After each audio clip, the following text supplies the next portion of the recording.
So let me look and Hey, Katie, see. this is SirAshtown. Just want to double check if you'd like me to join y'all for casting or if y'all are good to go. Yeah, I mean, Is this round 5? yeah, we made it to round 5. Yeah. Oh, I'm out. I'm out. I'm getting out of here. All You can stay if right. You're you'd taking like. over You for can me. always stay. Yeah, well, then Luke's Was coming this? back for with Clara, I think, or Clara. Ooh. Yeah, next round. Yep. So you're with Y'all get me All right. in the booth. Bye bye. the So y'all got the welcome. ambient noise. Yeah, well, that's okay. It adds to the mystique. It's like tournament ASMR. Yeah, it's always nice to hear Oop. I mean, honestly, tons of people having fun. Like that's always great. Exactly. I remember I had fun once. There we go. Okay. I remember when I could play Lorcana. I know. So soon I will be able to go to a tournament. Last night I'm like, hey, there is going to be Denver SSG is coming, and that's an hour away from me. So I'm like, do I want to compete? I don't know. So excited about that. Something near me. Very cool.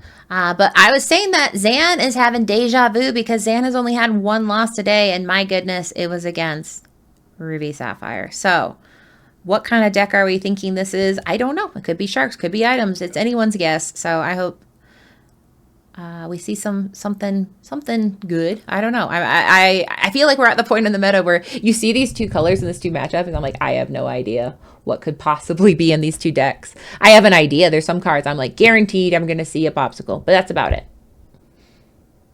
Yeah, there have been a couple of versions of that Ruby Sapphire list, and I like the Sisu build. It seems pretty powerful, just being able to play out those, the hand and power Sisus. Those two are cool, but also being able to shift early. We saw a Ruby Sapphire player here today that's playing 4 of Big Sisu with like 1 B prep. I thought that was, I mean, it got him the win, so it was pretty impressive. But you just never know kind of what they're running. More of an item aggressive build with like just going straight out, or they're doing items. Well, we saw Ed Chu in a match that he played a couple nights ago against Diego Sanz. He had no be prepared. He said, I got coil. I don't need be prepared where I'm going. That's Sisu stuff. It can get you the.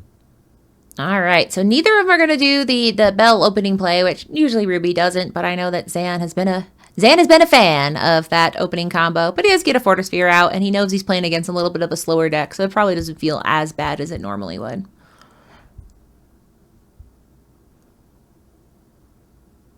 Well, that's interesting that he decided to ink that bell. Because I guess if it's not turn 1, then maybe you don't want it straight out all the way. Maybe instead of his hand, like he's decided that no, I need to try to get ahead on draw first before I commit to the board. Yeah, I imagine that in this matchup, I mean, by this point, a lot of players, they don't know the deck list. They kind of know the player's character or what they're playing. So he might be just taking advantage of the fact that unlike other matchups where he has to be super aggressive at getting some characters out, he can take some time to make his hand what he needs it to be and build up items, build up ink, and get to those very scary end things and be able to be fight against Brandon's end game, which is usually a little bit more scary than what you see on Zan's side.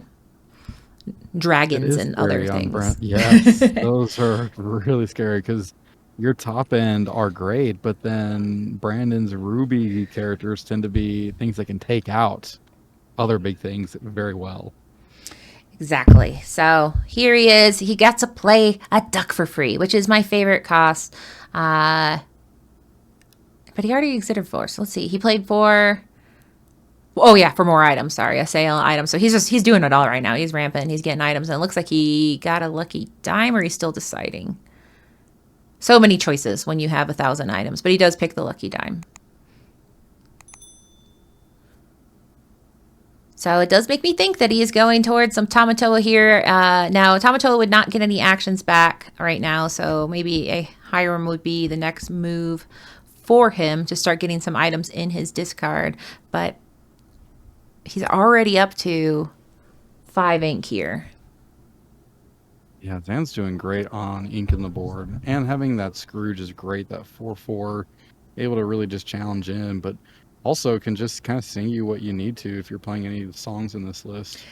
Scrooge is so funny that, I mean, I dismissed him at first because I was like, yeah, you get an item, that's whatever, and it's not free. But then he's coming in, he's doing damage, he's singing songs. So, I mean, he is a problem all around. It's nice when you have a persistent effect, but if that persistent effect is I can challenge for 4 and I can sing it, Along Came Zeus, then that's a persistent effect in my book.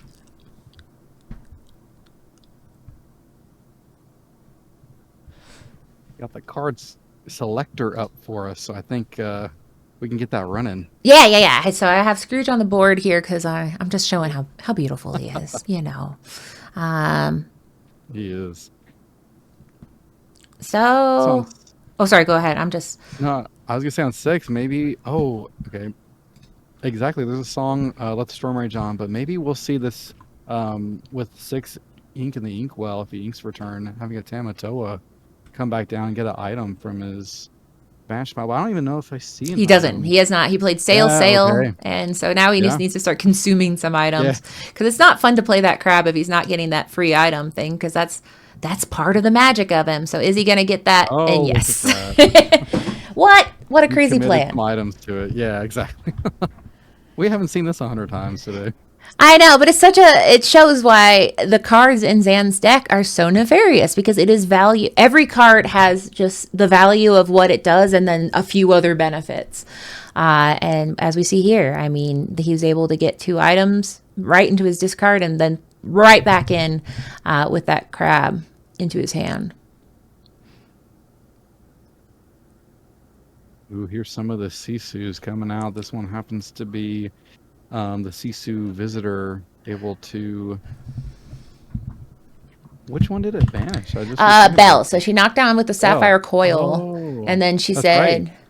"I'm here begging for soup." That's what I always think. She just comes in, she's like, "Can I have some soup?" But really, she's just gonna coil ya and then get you out of here and banish ya. So, and that's just a strong combo. Honestly, just like pairing these Sisus with that coil. I mean, between Sisu, Daring Visitor, Sisu, the classic, the big Sisu, which I always get them confused. Empowered Sibling, I believe. Empowered Warrior or Empowered Sibling. Sorry, there's 2 that are very similarly named. And then Brawl. It kind of feels like this deck is just so frustrating now that they can take the coil and make pretty much any card in the game Sisu Brawl or Sisuable. Which is why some people say, I don't even need Be Prepared. I can do what I want now. Wow, and here is Zan really setting up such a great board with all of those items. I mean, oh my goodness. This is kind of a great spot to be at where you have a good time already on board. You can recur some items, get some characters on board, replace resources in your hand, but also now try to just grow Brandon maybe a little bit as you continue to gain those resources, because he's going to have to commit either those stronger Sisus or the B preps, if he has them, to handle Zan's board. Meanwhile, his hand is full of cards. Yeah, I mean, that's also the other nefarious thing is that now this deck, once it gets firing, it's hard when it's Zan's deck is against aggro because it kind of disrupts his master plan of building up, his hand size, building up his items. But in this case, he's against a slower deck. So you see the benefit of that where he got to really mature his items. He got to build his hand size with Hiram, and he has that luxury of time to just have really oppressive things that he's able to do. Just like this, he opts to use Strength of the Raging Fire to banish that Sisu Visitor. Is that what it's called? Sisu Daring Visitor. Daring Visitor. Decides to banish that because now it prevents that shift line. So if he was going to use that Sapphire Coil, if he had one, it's going to prevent that from the future from being able to be shifted earlier. Yeah, and that is a very important thing because that CC shift there's no coil out. So CC shift is a lot more intimidating if you have coils just out there because that coil can compound, where if you have 2 coils and then you ink twice, suddenly everybody's in danger of a CC shift. But right now, just Hiram's kind of scared. Just him. Hiram's pretty good right here on Zan's board. It's got a lot to eat. Yeah, Hiram will eat it all. He'll eat popsicles, Yeah. but he also will eat magical objects and sheet metal, or whatever Fortisphere is made out of. So he's got good iron here. Now, Tamatoa, he's out, unfortunately. That's what we did see him ink Shield of Arendelle early in the game, which is kind of a rough thing because, you know, you can't get it back from ink. You can get it back from your discard, but not ink. And Shield is such an important way to protect that sweet little baby crab from getting taken out in one turn. For those that don't know, Shield of Arendelle is an item that we have seen Zan run, and we've seen a few other players run, where it gives you, if you banish it, resist one for a turn, which means that it kind of messes with the math a little bit, where suddenly you cannot get Zeused. You have to kind of throw more at him. But he comes back. The crab is a boomerang. Yeah, doing exactly kind of what I was saying earlier, that even if you are able to play out some things that can handle what Zan's doing, he's already been drawing so much that he's gonna be able to replace that. I mean, look at this. Is it 2 items already?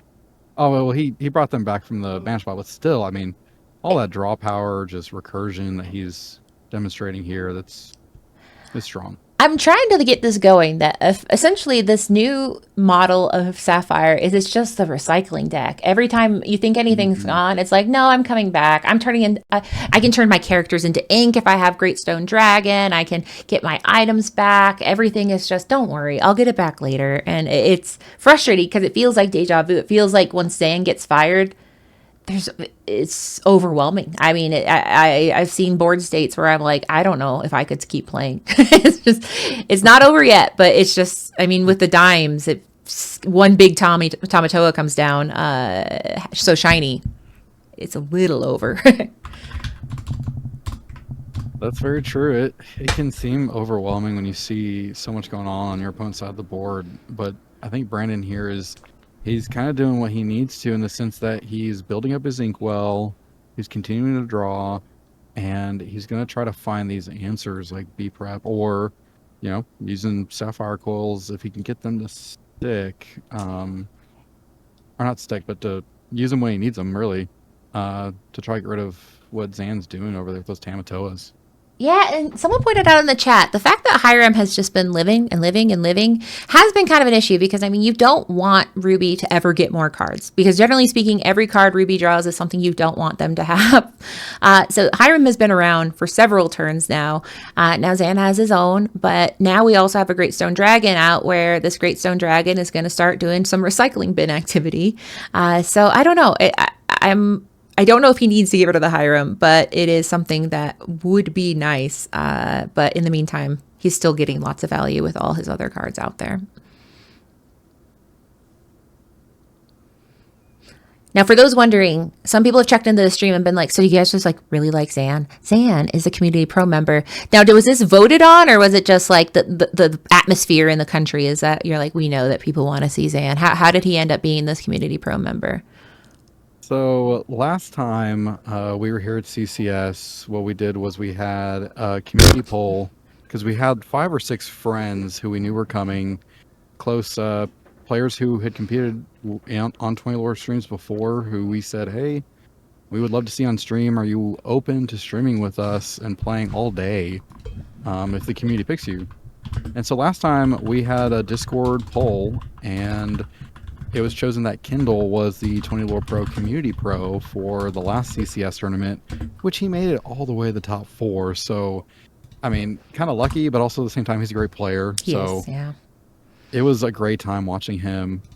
And this time, we had a lot going on with Hunter Burton Memorial. It is one thing to stream tournaments and another thing to run them and stream them. And so with a little bit of time that we had, we reached out to a couple players that we knew were going to be present for Charlie's Collectible Show. And Zan was one of the first ones to say, hey, I'd love to come and to share with you all my journey and to have that recorded for the community on the stream. And so that's kind of how we chose Zan for this one. But normally we do a community poll.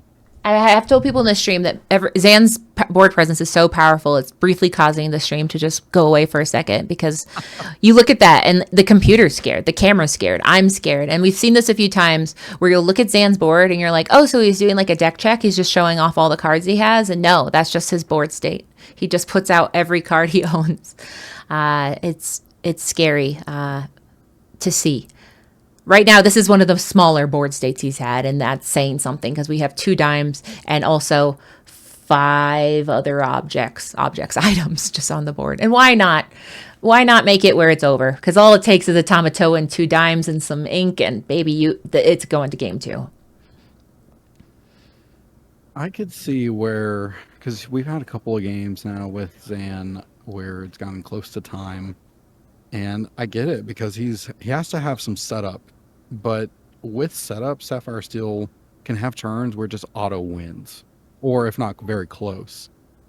And so if your opponent is able to handle onesies, twosies, your Tamatoes when they get out there, your whatever strategy you're doing, you kind of have to rely on, okay, let me set up all my items, play the Tamato, and then activate it in the same turn to gain a crazy amount of lore. But if that's the case and that's what you have to do, and your opponent's kind of handling you, playing out your resources, then it could be a long match.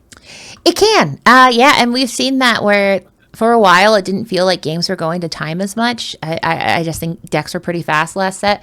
But yeah, these Sapphire decks, you have to do everything. I mean, it's sequencing.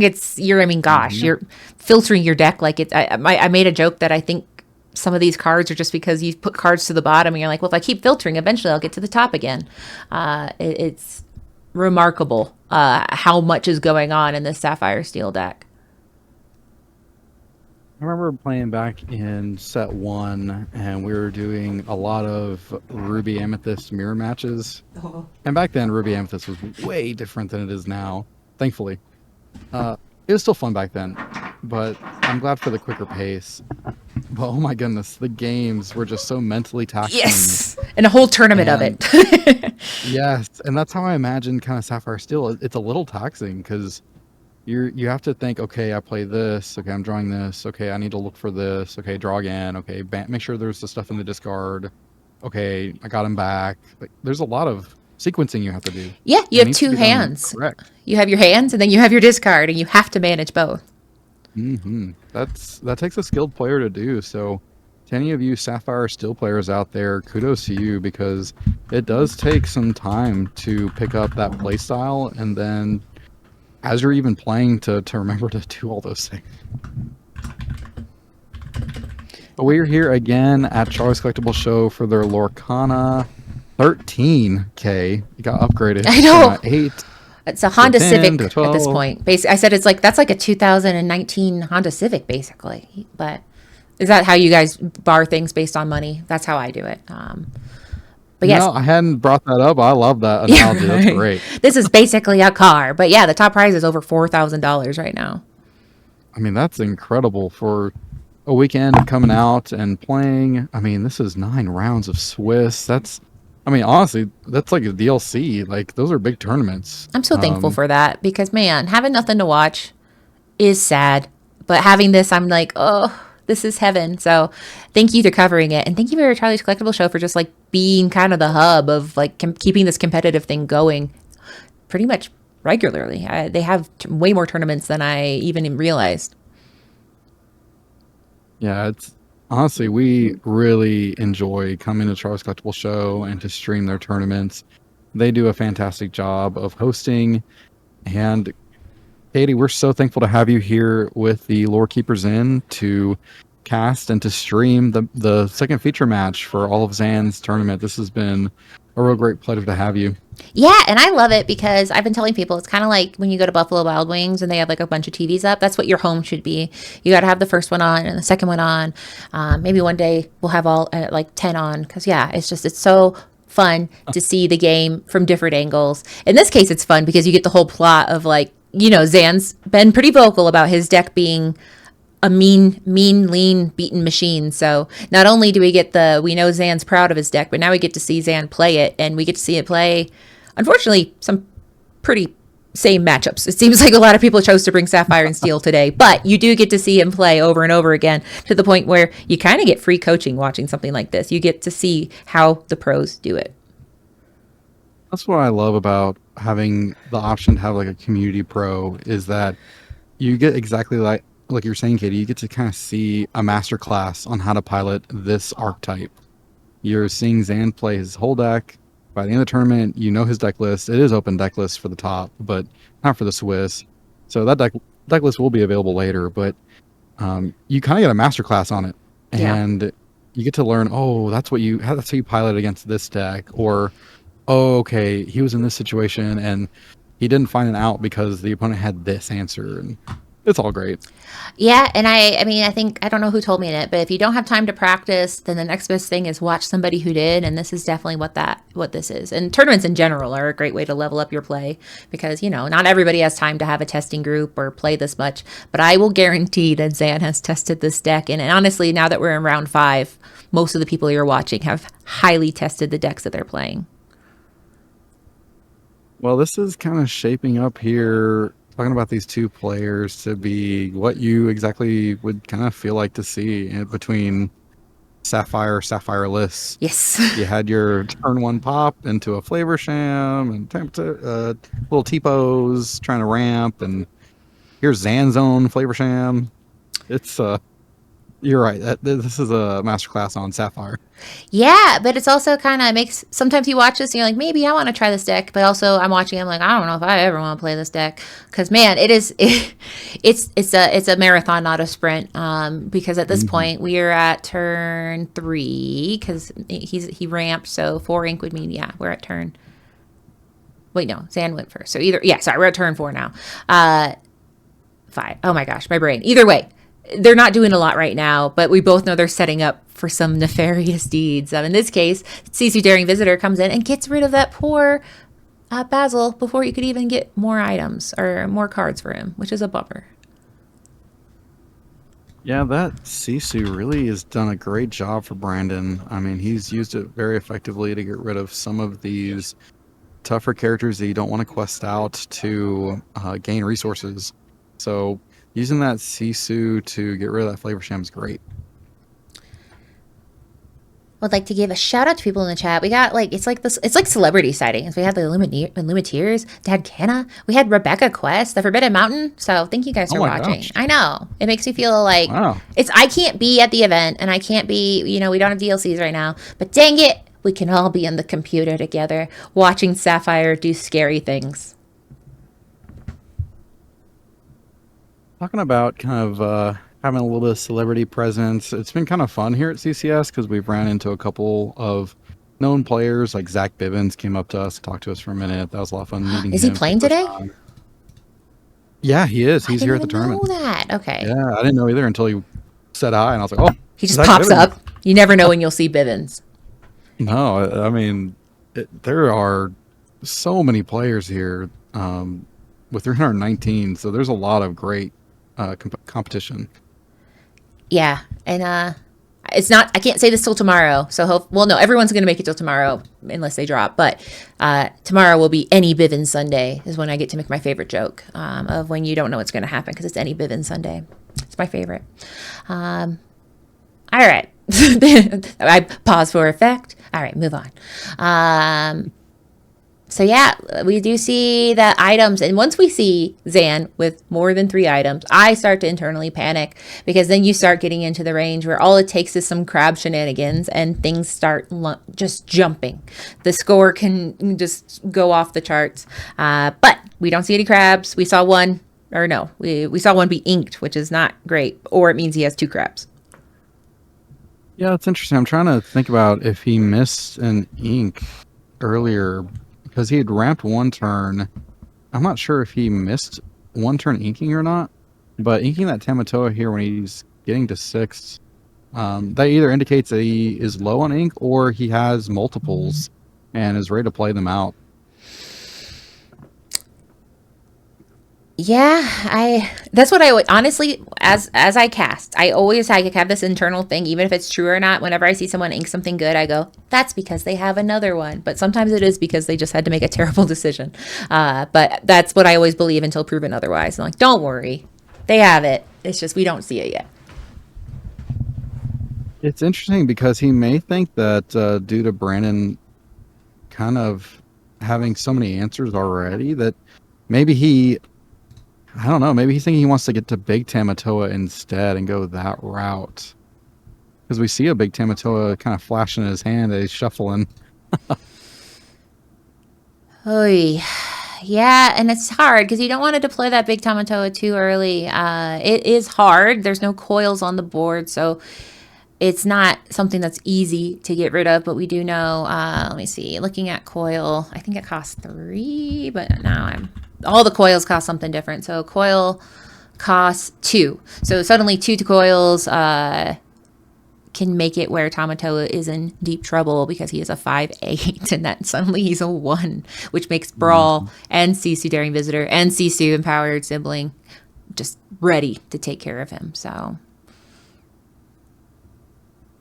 Also, want to give a shout out just to our Spanish and Chinese casters. We have those links in the 20 Lore Pro Discord if you want to watch in Chinese or in Spanish.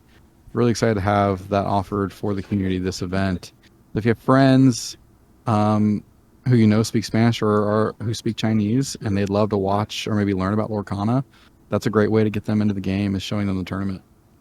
I love that so much, especially because this game is like basically it's about to be worldwide. We haven't had worlds yet, but it's going to be worldwide. And so it is We're getting there. Yeah, and so it's very cool that we're building that community and making sure that people who, might not have a tournament like this nearby, they get to watch it and kind of see what's going on. And as we've noticed, metas change from country to country. Sometimes decks that Europe is like, this is the best deck you'll never see someone touch on the States. So I'm very excited to see how that happens as we watch Australia and China, Japan, all the other areas pick their own meta, and how much is it going to vary once we have that many different areas competing to get to Worlds.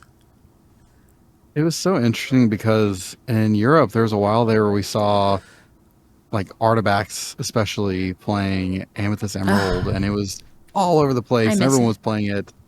And then when we got to the States, we're like, all right, we need to get ready for this Amethyst Emerald matchup. And then it just kind of never happened. They refused. And then Mo Shamblin said, I'll be the hero that steps up. It was kind of crickets except for like one or twosies, like you're saying. Yeah, and it's funny too because I was just like, come on guys, it'll be fun. And so Mo Shamblin will forever be my hero because he said, I'll do it. And then he made top 8, and everybody can never laugh at that deck again, although they might because it's not very good right now. But it'll be good again. Just wait. All we need is some power boost like Sapphire got, as we can see on this board. Lots of that being shown. Scrooge McDuck is one that I'm so frustrated by his existence that he is just getting items and then he's a 4/4, Yes. just beating people down with his Scottish, I don't know what they use, that Shillelagh's Irish, but whatever Scrooge McDuck is holding. Let me get him up on screen here. It's interesting because they've been playing 1 or 2, so they've been at 2, and the more that people have been playing Scrooge McDuck, they've said, oh, maybe I'll play 3. And maybe he'll get to 4 because he's so good. He is. And it's interesting because, I think the most controversial card to me is the Queen. Because the Queen is a slower, weaker, cheaper, but slower and weaker. You do get the benefit of sometimes the Queen will let you play something for free. But obviously Zan says, I'm not picking, I'm playing both. I am interested to see what his count is at the end of this tournament. We know what it was last week. But I am very interested to see where he landed on that. Because obviously he's kind of the foremost expert on this build right now.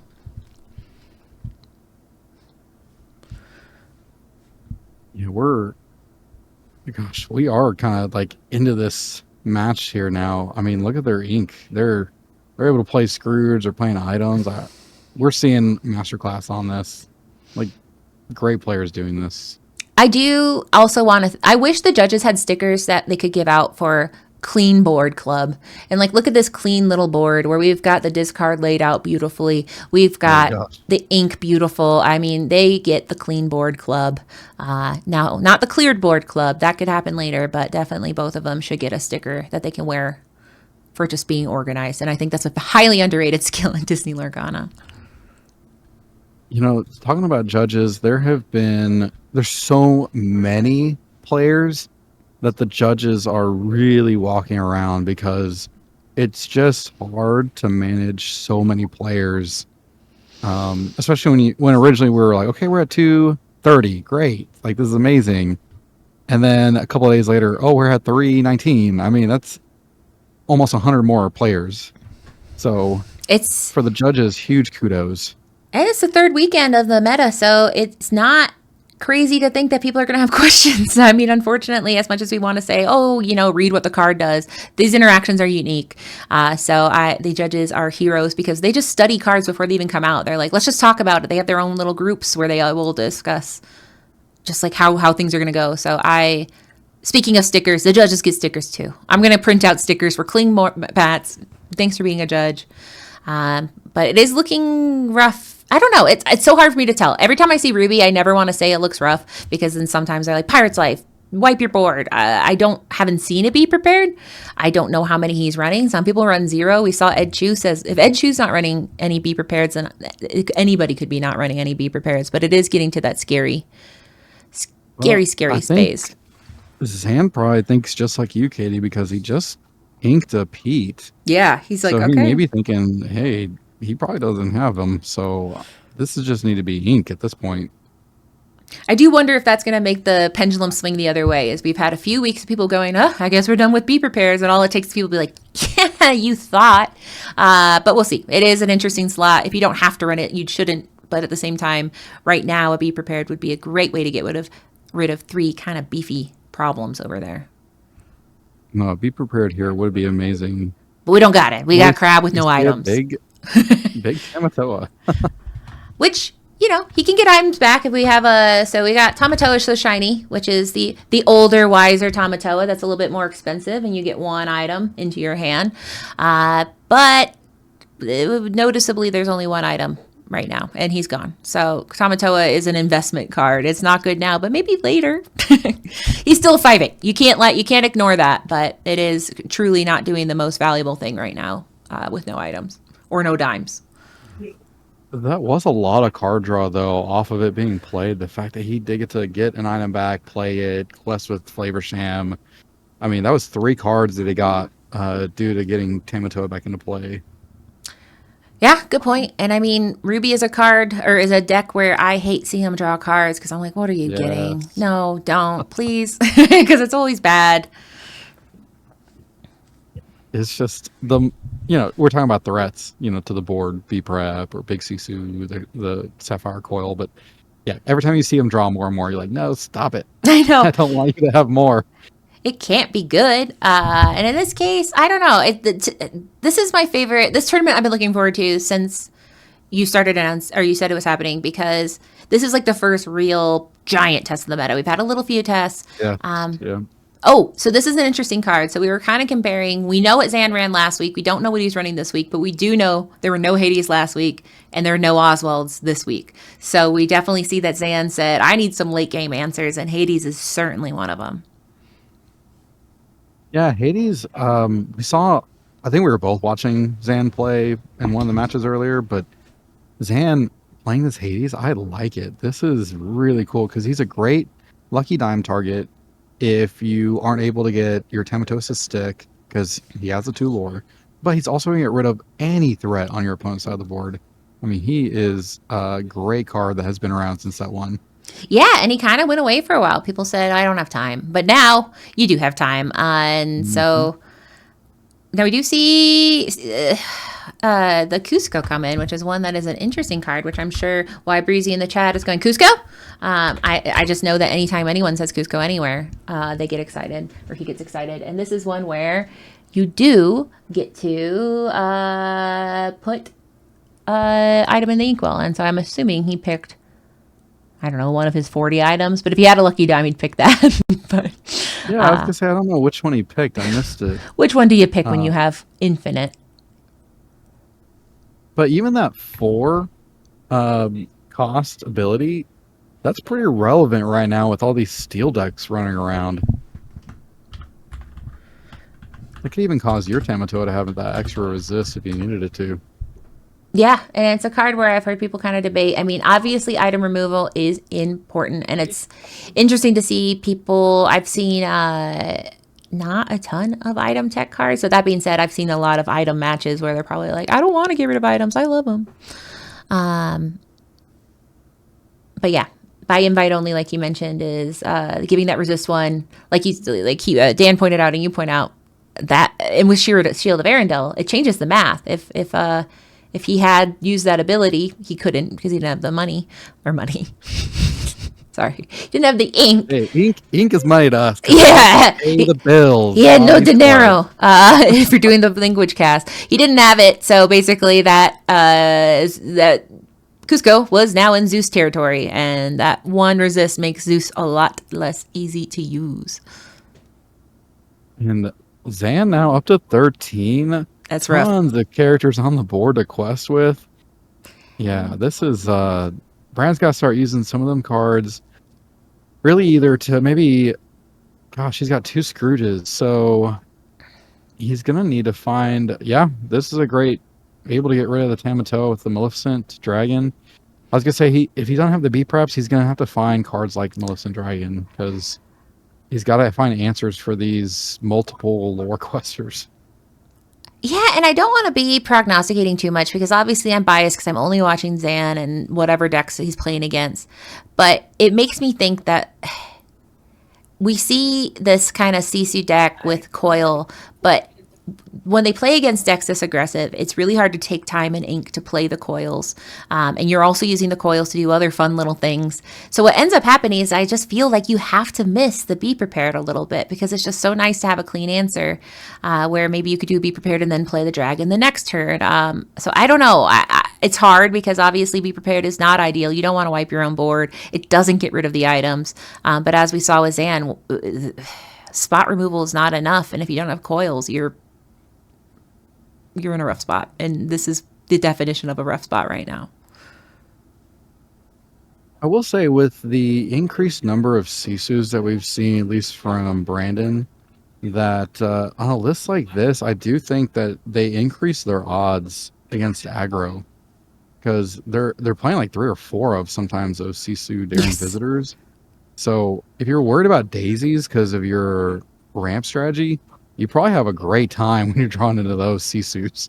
Yeah. I mean, it probably feels good. No, it's hard. You can't have every deck can't have it all as much. I mean, sometimes it looks like Dan or Zan has it all, but you do have to pick and choose. And honestly, having double the brawls with Sisu is it's delicious. So, knowing that it's a shift target too. I mean, the Daring Visitor became a much more powerful and sought after card this set, just knowing that she has so much more versatility.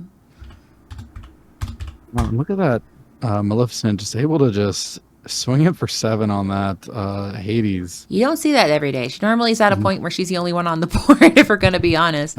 But in this case, she's like, fine, I'll attack. I like to quest, but if I have to, I will challenge into Hades. So Brandon's got 6, 7, 8 maybe ink available. If it's no, he's got to be more than that. Maybe another. Yeah, exactly. He's going to need that, or else Zan was going to take it away automatically. He does have. He had to do that in order to stay in this game.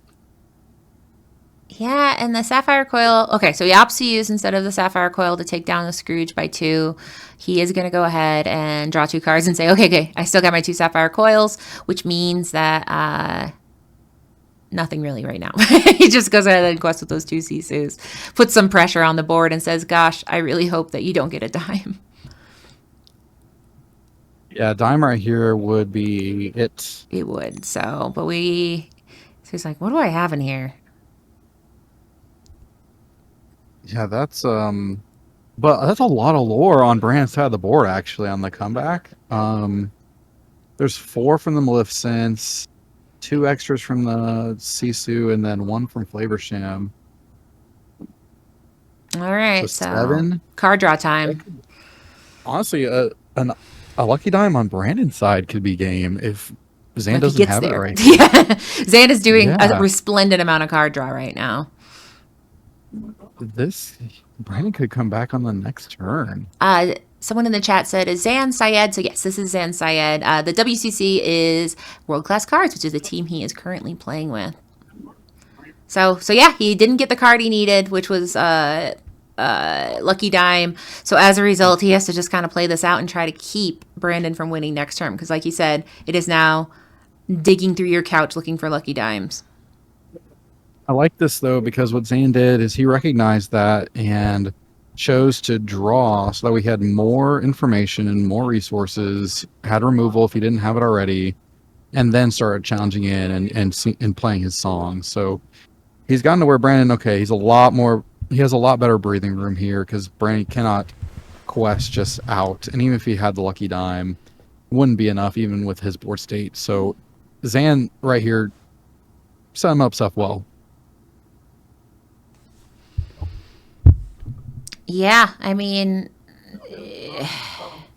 not to say Magic Christmas Dreamland, but he does need a little bit of Magic Christmas Dreamland. Because, yeah, we're at the point where Maui is going to be inked. I think that's what it was. I think he just wanted to show off. He's like, just so you know, this is enchanted. He shut off Enchanted Tamatoa earlier. That was good. I feel so sad. That shouldn't be ink. That belongs in a museum. We saw someone show up with a playset of Enchanted Tamatoas and was playing them. That was nice. So we just saw the power of the double coil, where if you ink twice, you get to do the coil twice. So suddenly Belle becomes a 1/2, and then the crab becomes a 2/5. And what do you know? Sisu Shift says goodbye, and then a dragon. So that was very efficient. We still know that a dime and something that costs 2 or quest for 2 still is a problem. And Brandon had to spend this whole turn dealing with problems on the other side. But he definitely did what he needed to do to piecemeal a board wipe, which shows why people don't necessarily need to run that Be Prepared anymore. Yeah, this is honestly looking really good right now for Brandon. He was able to handle everything on the board. Zan's got a lot of ink, though. If he can find a 2 questing character... Man, actually looking at this, I'm trying to think of how Zan can get out of Brandon's board state, because... I mean, let's see. I mean, he has what might be 100,000 ink, but if he top decks... If he has something in his hand that quests for 2, and he top decks a dime... Yeah, I'm thinking about, but what characters would quest for 2 that he would still have enough ink left over to play a dime and activate it along with playing the character? I don't know if he has any that meet those. And Zan's looking at it too, how much he's going to quest for next turn and what he has to deal with, because he's got to get rid of stuff. Keep digging. That's kind. I always wonder. I'm like, how are you not going to run out of cards? Because the amount of card draw this man does is dizzying. But did he say I don't have it? Yeah, he needed. If he was playing Along Came Zeus, maybe to take out 1 or 2 of those characters, maybe he could have prevented, maybe added another turn. But it looks like we're going to a game 3. I love it. I love a game 3. It's my favorite part of best of 3. So let me go ahead. I'm going to push a commercial while they do that. So that way, you know, if you're subscribed, you get to hear this wonderful, insightful chat. Mainly is the fact that I have the biggest crush on this playmat now because that pink is so pretty.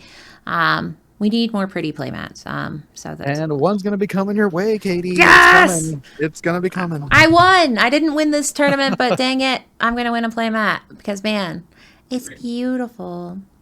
I think we have these up. If we don't have them up on the website, we'll put them up because they should be available for purchase. I have it pulled up right now because I was looking at it. So I'll put it in the chat. I'm going to do it. Well, yeah, sailboat. I was like, well, is it this sailboat one? I don't know how many sailboat playmats you guys have, but I imagine there's only a couple. Just this one, yeah.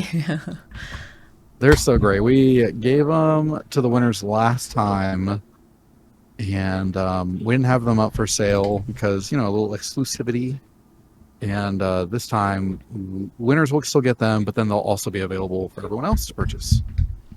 I love it. And their matches, and for people who are playmat aficionados, look at those stitched edges. You can't dismiss that. Man, even the thoughts of a frayed playmat can be disturbing, but you don't have to worry when you have a stitched edge on a playmat. All right. Oh, sorry. I got excited. No, I'm excited too. We're in. We're in. They're going. No bells from either side. The Nobel Peace Prize. That's my favorite joke. I'll stop. I just have to legally. Okay, that's good. Yeah, because it's like the hey. And then I love it when this happens, when they're like, well, Belle, you missed your chance, so you're ink now. But I guess Belle in this matchup, I guess if you're playing at turn 1 and then you play a Tipo, you know that you can then, because what's Flavor Sham? Is he 5? 4. Or is he 4? Okay. So you then put threat to where, like, okay, if you quest with your Flavor Sham, I'll challenge into it. But that doesn't seem like the best thing you want to be doing. Yeah, and it is nice to invest because, yeah, like you said, if you would have used that Fortisphere for a Bell that's not super useful, then there wouldn't have been an item there for him to consume. Yeah, because now he's getting card resources. He's ramped. He lost it due to Sisu. That's okay, because he still drew. And there's that Scrooge. That Scrooge loves his items. He likes the nice shiny things in life. He does. He's a man who knows what he likes. All right, so let's see what Ink popsicle, play a popsicle. That feels so illegal sometimes. It does. You're just like too much value, and plus, anytime it goes into the discard, it's not really gone. You're gonna see it in a few minutes, guys. I'm sorry to tell you that, but it's never really over with popsicles. I'm sure Zan's not sorry to say that, though. Yeah, that's true. He's like, you will. He's like, that's my second hand. That's my first hand, and then the second hand. The second hand's the one over here.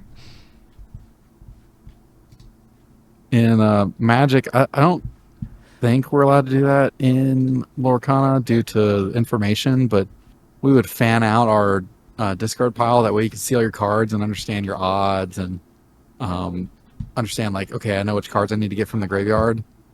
But yeah, it's nice when you know that your graveyard or your bench pile is another hand. It's great. It is, and it's not something we've had very often. I mean, Tamatoa,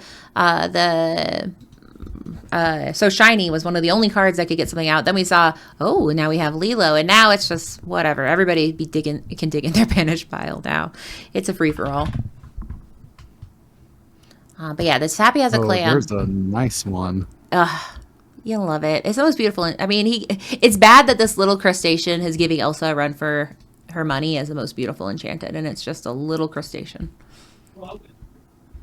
It does make a lot of sense, though, because he is a shiny character, even in the lore. He deserves it. His beautiful shell that he lives within. Oh. He's a happy crustacean. And we are seeing why Zan said, "Hi, Oswald, you're cute. I like you, but you know what I like more than getting a free item? I like having something to get rid of something on the spot." We've seen that he doesn't.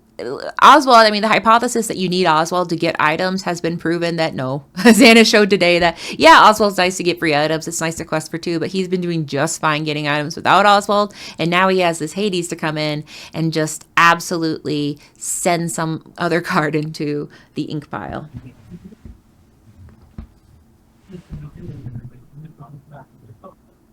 Ooh. That's the sound. I feel bad when I cast. I just go, ooh, because that's not helpful. But that is how I feel sometimes when I see, something that they were so happily setting up, this beautiful crab, and then they get. Hades came in to ruin the day. Now I don't see a clock here. I am wondering. Someone pointed out, do we have 8 minutes left? I don't. Oh, do you see a clock? Check. You're in a room. Step away. Yeah, I'll step away for just a second. I'll tell you. All right, because that's such a good point. I believe it's going to be the same kind of rules that we see in other games where you have your time clock of 5 turns once they go to time. But you do see them, someone has been pointed out, they're playing so fast. And this is 2 players that know their deck is not the kind of deck that you have the luxury of time. But Zan is in a much more comfy place than Brandon is. Brandon has a lot of ink, but he's still digging for some answers. The timeout meta. Oh, no. Okay, so he's looking at answers. He's saying, what do I have? I have a big duck, a big crab, a big Hades, and a big, not big strength Hiram, but definitely a 1/6 Hiram. So that's when you go, okay, we didn't need be prepared, but it would be nice. So that's why I wonder if people are going to say, maybe I should put 1 or 2 be prepared back in my deck just for this one break in case of emergency kind of situation. But I'm at this point, knowing that Zan inked his Pete, knowing that we're in game 3 and we've seen some nail biters, I would bet my hat that there is not a be prepared in poor Brandon's deck. But maybe he doesn't need it. I was gonna say, you say poor Brandon, but he's like, no, Sisu power. Yeah, Sisu power, but Sisu needs friends, and that friend is a coil, and I don't see one right now. Yeah. We have less than 3 minutes left in the round. Okay, and then it's 5 turns once we go to time?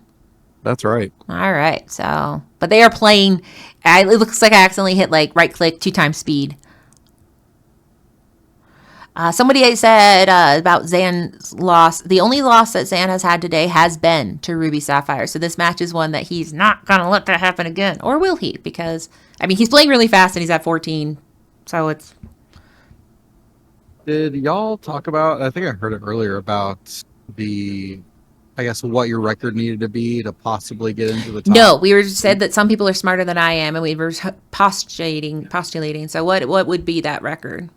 No, I don't know. Oh, okay. We're hoping someone's smart, please. Listen, I help set up streams. I don't know about math, all right? I'm here to talk and be funny. Okay, so Zan said I put that pressure on. So yeah. Wow. That was a great board state on Zan Syed, yeah. So yeah, thank you for everyone tuning in, because you guys got to see what I would consider the fastest I've ever seen Zan play in this tournament. So yeah, so Zan is still sitting now. He will be going into round 6 at 4-1. So that was, he faced this deck and had his first loss, but then this time he said, I'm not falling for your tricks. So I'm interested to see what the difference between those 2 deck lists is. So that's going to be me tonight, is doing my, come on guys, everybody post your deck lists. I can't, but they won't. Oh, dang it, I forgot, because we're going to stop after round 7, right? We got 2. Yeah, we're stopping today, day 1, round 7. All right. And then tomorrow, we will come back tomorrow morning, 10 a.m. Eastern time, to rounds 8 and 9, and then we will cut to top 8, where everything will be released. All the deck lists will be available. And we're just so thankful to be here at Charles Collectible Show for their Lorcana 13K with over 319 players. Crazy. Huge tournament. It has been just a great day so far. Great tournament. Katie with Lorekeepers in. Y'all, you have been amazing. Thank you so much for casting and for joining us and letting us join you. Yeah, so you get to go back to the party and, stream somewhere else or something, I don't know. But so as far as this next round, technically it's going to be Clara and Luke. So I'm just going to sit here making little faces at the camera until you guys until they come back.